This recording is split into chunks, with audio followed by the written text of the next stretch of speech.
નમસ્કાર ગુજરાત। આજે આપણે જોઈશું 20 સપ્ટેમ્બર 2024નું મોસ્ટ ઇમ્પોર્ટન્ટ કરંટ અફેર। તે પહેલાં ખાસ કરીને ચેનલ ઉપર નવા હોય તો ચેનલને સબસ્ક્રાઈબ કરી લેવી, વિડીયો પસંદ આવે તો લાઇક કરવો અને તમારા મિત્રો સુધી શેર પણ કરવો। તો ચલીએ આજનો ક્લાસ શરૂ કરીએ આપણે। તો તાજેતરમાં જ વિશ્વ વાંસ દિવસ ક્યારે ઉજવવામાં આવ્યો? તો દર વર્ષે એટલે કે 18 સપ્ટેમ્બરે ઉજવવામાં આવે છે વિશ્વ વાંસ દિવસ। તો ખાસ દિવસ નોંધવો। તો તાજેતરમાં જ વિશ્વ વાંસ દિવસ તો કે 18 સપ્ટેમ્બરે ઉજવવામાં આવ્યો છે અને આની થીમ તો કે નેક્સ્ટ જનરેશન વાંસ સોલ્યુશન ઇનોવેશન અને ડિઝાઇન। તો ખાસ કરીને થીમ પર યાદ રાખવી। જ્યારે વિશ્વ વાંસ દિવસ 18 સપ્ટેમ્બરે ઉજવવામાં આવે છે કારણ કે વાંસની ઓલા માટે સંભાળ અને સંરક્ષણ માટે। જ્યારે વિશ્વ વાંસ સંગઠનની વાત કરીએ તો તેમની રચના 2005માં થઈ હતી। હેડક્વાર્ટર તો કે બેલ્જિયમમાં આવેલું છે। તો ખાસ કરીને એટલું નોંધવું વિશ્વ વાંસ સંગઠન વિશે। ત્યારબાદની વાત કરીએ તો આપણે સપ્ટેમ્બર મહિનાના દિવસો પર જોઈ લઈએ સાથે। 2 સપ્ટેમ્બર તો કે વિશ્વ નાળિયેર દિવસ। 5 સપ્ટેમ્બરની વાત કરીએ તો ચેરિટીનો આંતરરાષ્ટ્રીય દિવસ। 1 થી 7 સપ્ટેમ્બર તો કે રાષ્ટ્રીય પોષણ સપ્તાહ ઉજવવામાં આવે છે। જ્યારે 5 સપ્ટેમ્બર તો કે આપણે રાષ્ટ્રીય શિક્ષક દિવસ પણ ઉજવીએ છીએ। જ્યારે 7 સપ્ટેમ્બર તો કે આંતરરાષ્ટ્રીય પોલીસ સહકાર દિવસ। 7 સપ્ટેમ્બર તો કે આંતરરાષ્ટ્રીય ગીધ જાગૃત દિવસ પણ ઉજવવામાં આવે છે। એ તો કે સપ્ટેમ્બરના પહેલા શનિવારે ઉજવવામાં આવે છે। ત્યારબાદ 7 સપ્ટેમ્બર તો કે સ્વસ્થ હવાના દિવસ તરીકે ઉજવવામાં આવે છે। 8 સપ્ટેમ્બરની વાત કરીએ તો આંતરરાષ્ટ્રીય સાક્ષર દિવસ। 8 સપ્ટેમ્બરે બીજો દિવસ તો કે વિશ્વ શારીરિક ઉપચાર દિવસ પણ ઉજવવામાં આવે છે। 10 સપ્ટેમ્બર તો કે વિશ્વ આત્મહત્યા નિવારણ દિવસ ઉજવવામાં આવે છે। 12 સપ્ટેમ્બરની વાત કરીએ તો દક્ષિણ સહકાર માટે આંતરરાષ્ટ્રીય દિવસ ઉજવાય છે। દક્ષિણના દેશો ભેરા મળીને ઉજવે છે। 14 સપ્ટેમ્બરની વાત કરીએ તો રાષ્ટ્રીય હિન્દી દિવસ। આપણે આ બધી વિશે ચર્ચા કરી ચૂક્યા છે। આમાં 18 સપ્ટેમ્બર એડ કરી દેવાનો, રાષ્ટ્રીય વાંસ દિવસ ઉજવવામાં આવે છે। તો ખાસ કરીને આ દિવસો યાદ રાખવા। ત્યારબાદ 15 સપ્ટેમ્બર તો કે રાષ્ટ્રીય એન્જિનિયર દિવસ અને આંતરરાષ્ટ્રીય લોકશાહી દિવસ ઉજવવામાં આવે છે। 16 સપ્ટેમ્બર તો કે વિશ્વ ઓઝોન દિવસ ઉજવવામાં આવે છે। તો ખાસ કરીને આ સપ્ટેમ્બરના દિવસો યાદ રાખવા। ત્યારબાદની વાત કરીએ તો તાજેતરમાં જ વિશ્વનો સૌથી નાનો દેશ કોને માનવતા આપવામાં આવી છે? તો વેટિકન સિટી છે સૌથી નાનો, આ વખતે સૌથી નાનો જ છે। હમણાં જ તો કે દેશોની જે લિસ્ટ બહાર પાડવામાં આવી છે એમાંથી સૌથી નાના ટોપના 10 દેશોની લિસ્ટ બહાર પાડવામાં આવી છે। જેમાં તો કે વેટિકન સિટી માત્ર 49 હેક્ટર કુલ જમીન વિસ્તાર સાથે અને 1000થી ઓછી લોકોની વસ્તી સાથે વિશ્વનો સૌથી નાનો અને વસ્તીમાં પણ સૌથી ઓછો દેશ છે। તો ખાસ કરીને આ યાદ રાખવું। 4 વાત કરીએ 1 થી 3 નંબર જોઈ લઈએ। પહેલા નંબર ઉપર વેટિકન સિટી છે, બીજા નંબર ઉપર મોનેકો છે અને ત્રીજા નંબર ઉપર નૌરુ છે। તો ખાસ કરીને આ ત્રણેય દેશો પર યાદ રાખવા કારણ કે ક્રમમાં ગોઠવવાના પણ પૂછી શકે। ત્યારબાદ તો કે બીજી નાડા ઇન્ટરનેશનલ ઇલેક્ટ્યુન્સ કોન્વેલનું આયોજન ક્યાં કરવામાં આવ્યું હતું? તો આનું આયોજન તો કે મુંબઈ ખાતે થયું હતું। તો બીજી નાડા ઇન્ટરનેશનલ એટલે ઇન્ડિયન ઇન્ડ્યુઝ કોન્વેલનું આયોજન તો કે નવી દિલ્હી ખાતે આનું ઉદ્ઘાટન થયું છે હમણાં જ। નાડાની વાત કરીએ તો નેશનલ એન્ટી ડોપિંગ એજન્સી છે જે ઇન્ડિયા ઇલેક્ટ્યુન્સ કોન્વેલનું બીજી આવૃત્તિ 18 સપ્ટેમ્બરથી 2024ના રોજ નવી દિલ્હી ખાતે યોજાઈ હતી આ ઇવેન્ટ। અને આમાં તો કે ડિસેમ્બર 2022માં નવી દિલ્હીમાં પ્રથમ નાડા ઇન્ક્લુઝ કોન્વેલન્સનું આયોજન કરવામાં આવ્યું હતું। આ બીજી વખત છે તો ખાસ યાદ રાખવું, આ 2024ની છે, ઓલી તો કે 2022ની હતી। તો આનું આયોજન હમણાં જ નવી દિલ્હી ખાતે સમાપ્ત થયું। ત્યારબાદ આની વાત કરીએ તો નાડા શું છે? તો કે નેશનલ એન્ડ ડોપિંગ એજન્સી અથવા તો નાડા તેને કહેવામાં આવે છે, જેની સ્થાપના તો કે 24 નવેમ્બર 2005ના રોજ કેન્દ્રીય યુવા બાબતો અને રમતગમત મંત્રાલય હેઠળ કરવામાં આવી હતી આની સ્થાપના। અને તેનો ઉદ્દેશ્ય તો કે રમતગમત દેશમાં ડોપિંગ નિયંત્રણ કાર્યક્રમને પ્રોત્સાહન, સંકલિત અને દેખરેખ માટે જવાબદાર છે। આપણને ખબર હોય તો જે પેલા એથ્લેટ હોય જે રમવા જતા હોય એ કંઈક એવી વેક્સિન કે એવું કંઈક લઈ લે દવાઓ વગેરે અને એની ઉપર પ્રતિબંધ આ નાડા જ પાડે છે। તો ખાસ યાદ રાખવું। અને તે વર્લ્ડ એન્ટી ડોપિંગ એજન્સીનો સભ્ય છે। રમતવીરો દ્વારા પ્રદર્શન વધારવા દવાઓ એટલે કે ડ્રોપ અધિકૃત ઉપયોગ જોખમ સામે લડવા આદેશ ધરાવતા વિશ્વની અગ્રણીય સંસ્થા છે। નાડાના મહાનિર્દેશક આશીષ ભાર્ગવ છે અને મુખ્યાલય તો કે નવી દિલ્હી ખાતે આવેલું છે। તો ખાસ કરીને આ યાદ રાખવું। ત્યારબાદ તાજેતરમાં જ યોગી આદિત્યનાથે નવનિર્મિત સિદ્ધેશ્વરી મંદિરનું ઉદ્ઘાટન ક્યાં કર્યું છે? તો ઉત્તર પ્રદેશની ત્રિપુરામાં કર્યું છે એના સીએમ સાથે મળીને। તો ઉત્તર પ્રદેશના મુખ્ય પ્રધાન યોગી આદિત્યનાથે આજે ત્રિપુરાના બટકાથલમાં નવનિર્મિત સિદ્ધેશ્વર મંદિરનું ત્રિપુરાના મુખ્ય પ્રધાન માણિક શાહ સાથે મળી અને એનું ઉદ્ઘાટન કર્યું છે. તો ખાસ કરીને યાદ રાખવું, કારણ કે ત્રિપુરામાં ઉદ્ઘાટન કર્યું છે, નકર તો આખું ગામ યુપી બાજુ જ જાય, તો ખાસ જોવું. ત્યારબાદ ત્રિપુરાની વાત કરીએ તો કેપિટલ તો કે અગરતલા છે, સીએમ તો કે માણિક શાહ છે અને રાજ્યપાલ તો કે ઇન્દ્રસેન રેડ્ડી છે. તો ખાસ કરીને આ બેઝિક ડિટેલ ત્રિપુરા વિશે યાદ રાખવી. ત્યારબાદ આવા જ થોડાક સસ્તામાં રહેલા મંદિરો જોઈ લઈએ. તો વિશ્વનું સૌથી મોટું રામાયણ મંદિર ક્યાં બનાવવામાં આવી રહ્યું છે? તો કે બિહારમાં, જે 2025 સુધીમાં સમાપ્ત થઈ જશે, એટલે કે બની જશે. અને ઉત્તર પ્રદેશ અયોધ્યામાં બનશે મંદિર સંગ્રહાલય. જ્યારે વડાપ્રધાન નરેન્દ્ર મોદીએ મધ્યપ્રદેશના સંત રવિદાસ મંદિરનો શિલાન્યાસ કર્યો હતો. અને વિશ્વનું સૌથી મોટું ધાર્મિક સ્મારક ખુલશે પશ્ચિમ બંગાળમાં, જેનું નામ તો કે વૈદિક પ્લેટફોર્મનું મંદિર હશે. અને વિશ્વનું સૌથી મોટી આંતરરાષ્ટ્રીય મંદિર પરિષદ અને એક્સપો તો કે વારાણસી ખાતે બનાવવામાં આવી રહ્યું છે. ત્યારબાદ તુંગનાથ મંદિર ઉત્તરાખંડમાં આવેલું છે, રામપ્પા મંદિર તેલંગાણામાં આવેલું છે, કામાખ્યા દેવીનું મંદિર આસામ ખાતે છે અને કોણાર્કનું સૂર્ય મંદિર તો કે ઓડિશામાં આવેલું છે. તો ખાસ કરીને આ મંદિરો સરસામાં રહેલા યાદ રાખવા.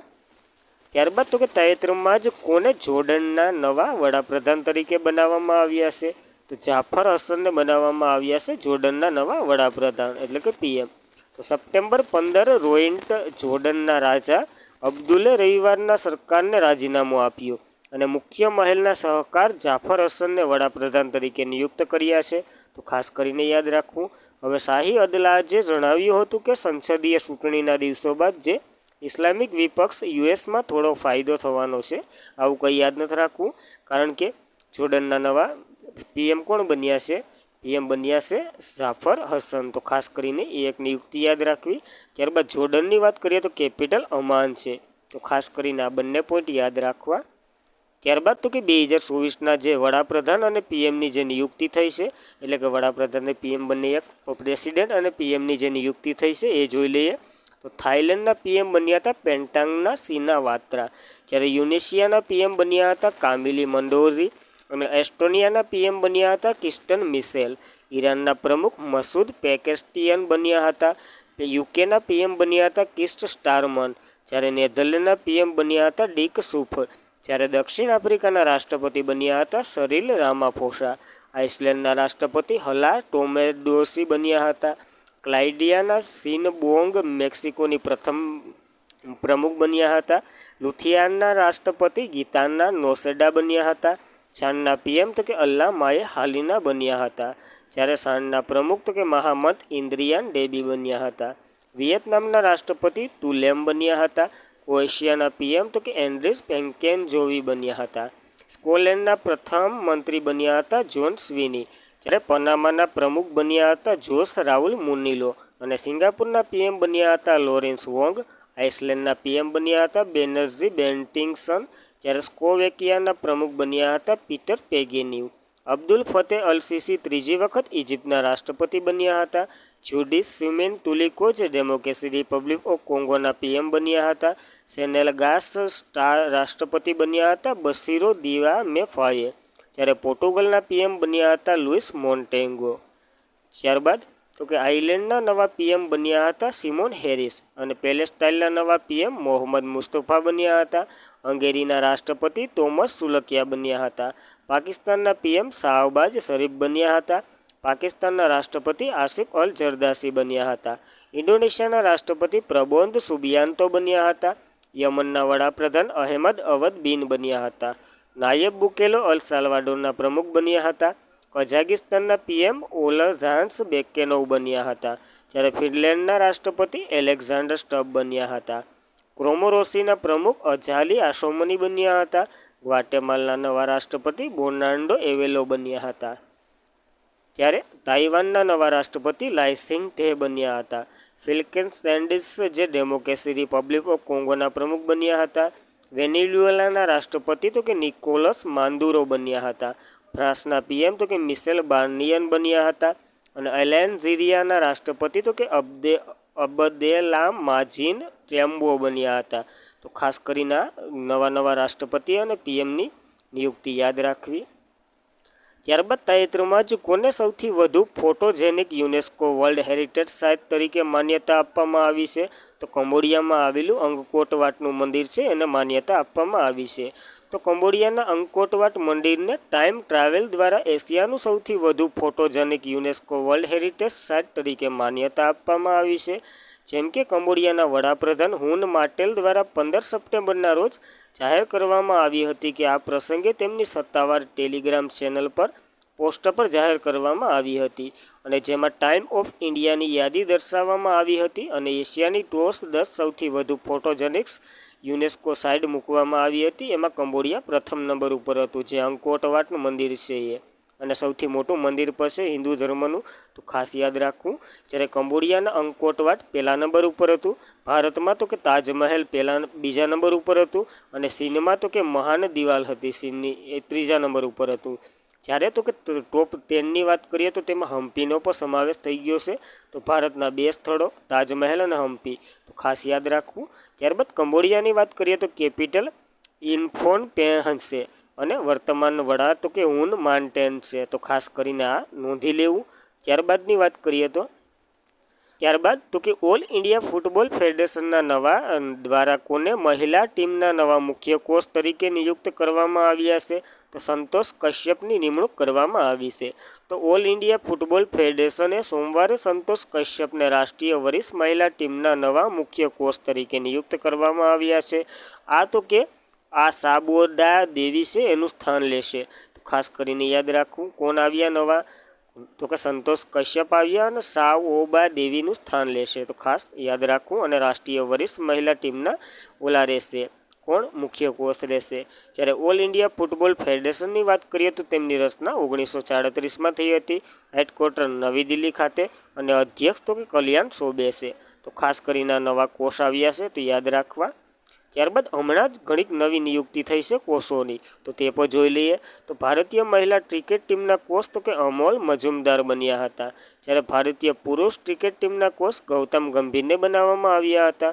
જ્યારે ભારતીય પુરુષ ક્રિકેટ ટીમના બોલિંગ કોચ માર્ને માર્કેલને બનાવવામાં આવ્યા હતા, જે સાઉથ આફ્રિકાના છે.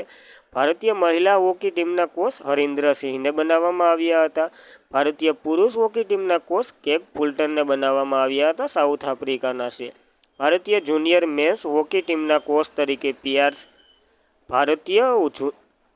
ભારતીય જુનિયર મેન્સ હોકી ટીમના કોચ તરીકે PR શ્રીજેશની નિમણૂક થઈ હતી. અને ભારતીય પુરુષ બાસ્કેટબોલ ટીમના કોચ તરીકે સ્કોટ ફ્લેમિંગની નિમણૂક થઈ હતી, જે અમેરિકાના છે. જ્યારે ભારતની રગ્બી ટીમ, જે પુરુષ અને મહિલા બંનેમાં કોચ તો કે વૈશાલી શેરેવીને બનાવવામાં આવ્યા હતા, જે ફિજીના છે. અને ભારતીય પુરુષ ફૂટબોલ ટીમના કોચ મલોન માર્કલ્સને બનાવવામાં આવ્યા હતા, જે સ્પેનના છે. તો ખાસ કરીને આ નવી નિયુક્તિ યાદ રાખવી કોચની. ત્યારબાદ તો કે તાજેતરમાં જ કોણે હટુટો R2 મિશન લોન્ચ કર્યું છે? તો જાપાન દ્વારા લોન્ચ કરવામાં આવ્યું છે અને ચંદ્ર પરનું મિશન છે. તો ચંદ્ર પર પ્રથમ કેસ થયા બાદ, એટલે કે પ્રથમમાં હટુટો 1 મિશન હતું, એ ક્રેશ થઈ ગયું. ત્યારબાદ તો કે ડિસેમ્બર 2024માં જાપાન તો કે હટુટો R2 મિશન લોન્ચ કરશે, તો ખાસ કરીને યાદ રાખવું. આ તો કે ફાલ્કન 9 રોકેટ દ્વારા લોન્ચ કરશે અને લેન્ડર દ્વારા, આ લેન્ડરનું નામ છે, આ રોવરનું નામ છે, તો બંને એક વખત જોઈ લેવા. ત્યારબાદ જાપાનની વાત કરીએ તો કેપિટલ ટોક્યો છે. ચલણ તો કે યેન છે અને PM તો કે ફુમિયો કિશિદા છે.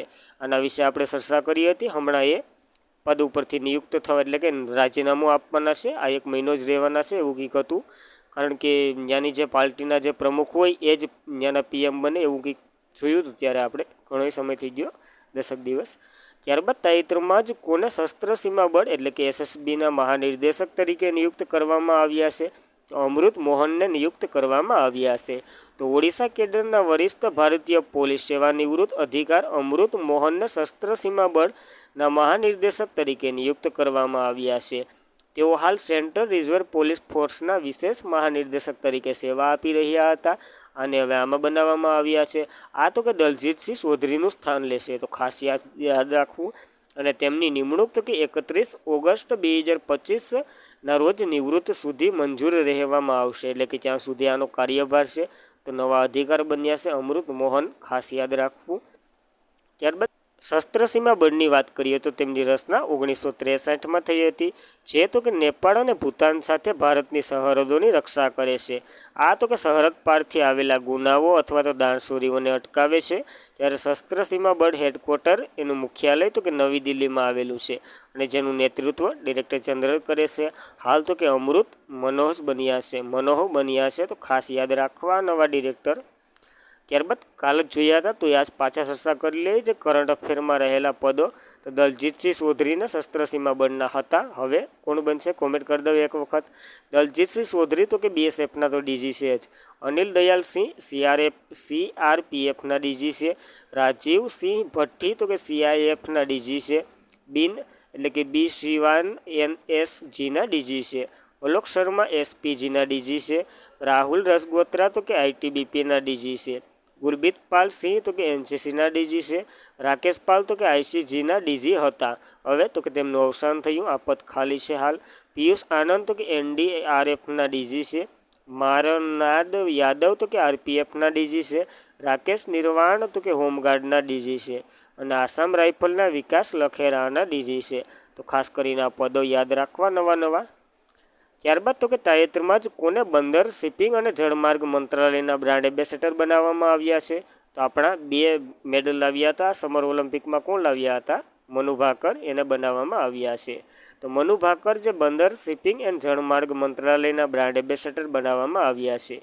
જ્યારે મનુ ભાકરની વાત કરીએ તો તે હરિયાણાના રહેવાસી છે અને વર્લ્ડ કપ મેડલ જીતનાર તેઓ સૌથી યુવા ભારતીય શૂટર છે. તો ગેમ ખાસ યાદ રાખવી, કઈ ગેમના ખેલાડી છે? શૂટરના છે. જ્યારે સમર ઓલિમ્પિક એક જ આવૃત્તિમાં 2 મેડલ જીતનાર પ્રથમ ભારતીય એથ્લેટ પણ બન્યા હતા. તો ખાસ કરીને આ પોઈન્ટો નોંધવા એના વિશે. ત્યારબાદ તો કે આવું જ થોડુંક ચર્ચામાં રહેલું જોઈ લઈએ. તો તમિલનાડુ ચેન્નાઈમાં Chennai port international cruise terminal ખાતે મહિલા શક્તિનો ઉપયોગ કરતા ચોથો રાષ્ટ્રીય વિકાસ કાર્યક્રમ થયો હતો. એમાં તો કે મનુ ભાકર ઉપરાંત કેન્દ્રીય મંત્રી સર્વાનંદ સોનોવાલે ઘણી જે લેડીઝને પોતાનું યોગદાન આપેલું છે એને સન્માનિત કર્યું હતું. તો મનુ ભાકર તો યાદ રાખવા, બીજા 4 નામ પણ યાદ રાખવા આની સાથે. તો સોનાલી બેનર્જી જે ભારતીય માર્કેટ ઇન મરીન ઇતિહાસના પ્રથમ મહિલા એટલે કે મરીન એન્જિનિયર હતા. અને લેફ્ટનન્ટ કમાન્ડ વતીન જોશી જે આઈએનએસ તરીણીની પ્રથમ મહિલા કેપ્ટન છે. જ્યારે 2024માં Paris Paralympic badminton silver medallist Thulasimani મુરુગેન્સને પણ સન્માનિત કરવામાં આવ્યા હતા. અને Paris Paralympic badminton silver medal જીતનાર મનીષ રામદોસને પણ સન્માનિત કરવામાં આવ્યા હતા. તો ખાસ આ કાર્યક્રમ પણ યાદ રાખવો. જ્યારે આપણા સીપ અને ઓલા મંત્રી કોણ છે? તો કે સર્વાનંદ સોનોવાલ છે. ત્યારબાદ થોડાક બ્રાન્ડ એમ્બેસેડરો જોઈ લઈએ. તો કે પૂર્વમાં ભારતના મોહમ્મદ શમી છે. અને એડટેક સ્ટાર્ટઅપ હેનરી હાર્વેડિંગ એજ્યુકેશનના ચેતન ભગત છે. બીસીએનના દીપિકા પાદુકોણ છે, એટલે કે બિસ્લેરીના. બોટના રણવીર સિંહ છે. ફિટ ઇન્ડિયા મુવમેન્ટના નરેન્દ્ર કુમાર યાદવ છે. એવરેલ બેટરીના નીરજ ચોપડા છે. એને પાછળથી તો કે બીસીપીએલનું સ્પીડ પોર્ટલ બનાવવામાં આવ્યા હતા. અને સ્પીડ ઇન્ડિયાના સંજના સાંધી છે. યુનિસેફ ઇન્ડિયાના કરીના કપૂર ખાન છે. મુથ્થુ ગ્રુપના એસઆરએસ એટલે કે શાહરૂખ ખાન છે. તમાકુ નિયંત્રણ માટે બ્રાન્ડ એમ્બેસેડર કોને બનાવવામાં આવ્યા હતા? તો પીયુ સિંધીને. અને યુએનઆરએ ગુડવિલ એમ્બેસેડર થિયો જેમ્સને બનાવવામાં આવ્યા હતા. ત્યારબાદ પૂર્વમાં ઇન્ડિયામાં રિયાન પરાગ અને નીતિશ કુમારને પાછળથી બનાવવામાં આવ્યા હતા એમ્બેસેડર. ભારતમાં મોટો જીપીના શિખર ધવલને બનાવવામાં આવ્યા હતા. આનંદ કુમારને 2024માં કોરિયન ટુરિઝમ માનદ રાષ્ટ્રદૂત બનાવવામાં આવ્યા હતા. અને લાહોરી પેરિસના એમ્બેસેડર તો કે આલિયા ભટ્ટને બનાવવામાં આવ્યા હતા. તો ખાસ કરીને આ નવા બ્રાન્ડ એમ્બેસેડરો યાદ રાખવા. ત્યારબાદની વાત કરીએ તો તાજેતરમાં જ કયા દેશ દ્વારા તાપી પાઇપલાઇન પર કામ શરૂ કરી દીધું છે? તો અફઘાનિસ્તાને તાપી પાઇપલાઇન પર કામ શરૂ કરી દીધું છે. તો અફઘાનિસ્તાન તાપી પાઇપલાઇન પર કામ શરૂ કરી દીધું છે. તો ખાસ કરીને યાદ રાખવું. હવે આ તાપી પાઇપલાઇન શું છે? તો કુદરતી ગેસ પુગાડવાની એક પાઇપલાઇન છે, જે તો કે 4 દેશોમાંથી પ્રસાર થાય છે: તુર્કિસ્તાન, અફઘાનિસ્તાન, પાકિસ્તાન અને ઇન્ડિયામાંથી. તો અફઘાનિસ્તાને આ તાપી પાઇપલાઇનનું કામ શરૂ કરી દીધું છે. તો ખાસ નોંધવું. ત્યારબાદ તો કે કાલનું રિવિઝન કરી લઈએ, વનલાઇનર સ્વરૂપે પ્રશ્ન જોઈ લઈએ. તો ભારતની સૌથી વધુ યુનિવર્સિટીઓ કયા રાજ્યમાં છે? કર્ણાટકમાં છે.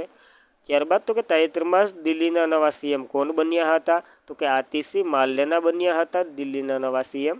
અને તાજેતરમાં જ બ્લોકેસ એનાલિસિસ કપની સેઇન્ટ લુઇસ એક અહેવાલ કોણ ટોસ ઉપર રહ્યું છે, તો ભારત ટોસ ઉપર રહ્યું છે આમાં. અને એશિયન ચેમ્પિયનશિપ ટ્રોફી કોને હરાવી ભારતે ટાઇટલ જીત્યું છે, તો ચીનને હરાવી અને ભારતે ટાઇટલ જીત્યું છે. ભાસ્કર પ્લેટફોર્મ કોને લોન્ચ કર્યું છે, તો આપણા પિયુષ ગોયલે. કયું મંત્રાલય છે એની મેરે? ત્યારબાદ તાજેતરમાં જ જ્યાં સ્થળે સૌથી global renewable energy investment meet and expo renewable ઉદ્ઘાટન કરવામાં આવ્યું હતું, તો આ પહેલી વખત દિલ્હીને મૂકી અને ગાંધીનગરમાં કરવામાં આવ્યું છે, તો ખાસ યાદ રાખવું. ત્યારબાદ તાજેતરમાં જ સમરણ-1 મિસાઇલ કોના દ્વારા લોન્ચ કરવામાં આવી હતી, તો કે ઈરાન દ્વારા લોન્ચ કરવામાં આવશે. અને તાજેતરમાં જ નાર્કોટિક્સ કંટ્રોલ બ્યુરોના ડાયરેક્ટર જનરલ તરીકે કોની નિમણૂક કરવામાં આવી છે, અનુરાગ ગર્ગની નિમણૂક કરવામાં આવી છે. તાજેતરમાં જ કોના દ્વારા નવી દિલ્હીમાં નેશનલ પોલિસીની વાતચીત યોજના શરૂ કરવામાં આવી છે, ફાઇનાન્સ મિનિસ્ટર નિર્મલા સીતારમણ દ્વારા. ત્યારબાદ તાજેતરમાં જ લોન્ચ થયેલ 5 ડિકેડ્સ ઓફ પોલિટિશિયનની કોની આત્મકથા છે, તો આપણા સુશીલ કુમાર શિંદેની આત્મકથા છે. તો આજના માટે એટલું. ખાસ કરીને મિત્રો વિડીયો પસંદ આવે તો લાઈક કરો, શેર કરો અને તમારા મિત્રોને ચેનલ સજેસ્ટ કરો, જેથી સબસ્ક્રાઈબ કરે અને આવી જ દરરોજની માહિતી મેળવ્યા કરે. તો આજના માટે એટલું. Thank you for watching this video. જય હિન્દ, જય ભારત.